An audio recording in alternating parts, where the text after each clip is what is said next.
One of the biggest problems when recording in the digital world is latency. Latency is the measure of time it takes in milliseconds for your audio to pass through your computer during the recording process. This delay is caused by the fact that your computer has to receive, understand, and process the signal, then send the signal back to the outputs for you to hear. In this movie, I'm going to show you how to lower latency so it doesn't bother you when you're recording. High latency means that you hear a note from your DAW way after you play or sing it. You really want to avoid this, especially if you're doing overdubs. High latency means it's taking too long for the audio input to get to the audio output, which means there's a lag time between the time you play a note and when you hear it.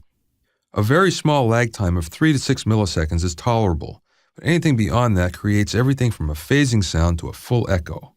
This makes it anywhere from distracting to impossible to sing or play with.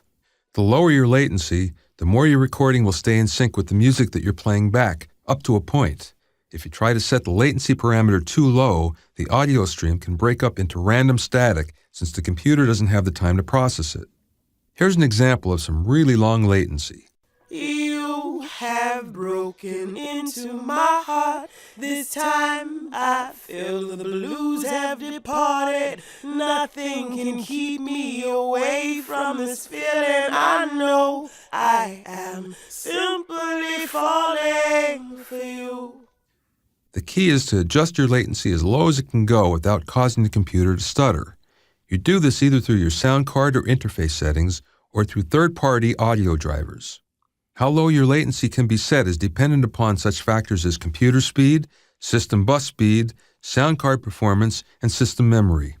Most computers purchased today are powerful enough that you can get the latency pretty low, but you still have to experiment to find the settings that provide the best performance. The parameter that most computer audio interfaces use to set the latency is called the input buffer. The smaller the buffer, the lower the latency, but the harder the CPU has to work. If you lower the buffer size too much, the setting can produce crackling noises, although this is a function of the horsepower of the computer.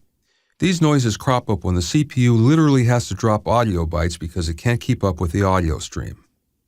Today's fast computers can get the I/O buffer size down to 32 samples, which results in a latency of 0.65 milliseconds at a 48K sampling rate.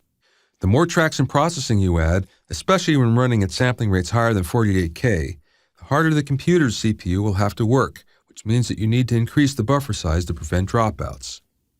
It should be noted that it's best to not use any software plug-in processing like compressors or EQ when recording. That's because each plug-in adds anywhere from a little to a lot of latency just by the fact that it's inserted in the signal path. Keep that path as efficient as possible with as few things inserted as you can, and your signal will not only sound better but will stay in sync as well.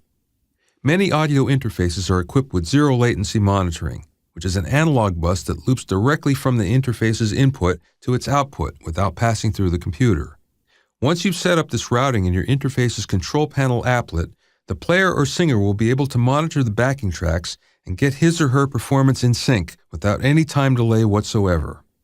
To sum it up, latency is the measure of time it takes for your audio signal to pass through your computer during the recording process. Lowering your DAW latency will make all your recording and overdubs go smoother. You do this either by using a zero latency DAW interface or lowering your I/O buffer size. Finally, it's best not to use any plugins while recording, as each plugin adds to your latency.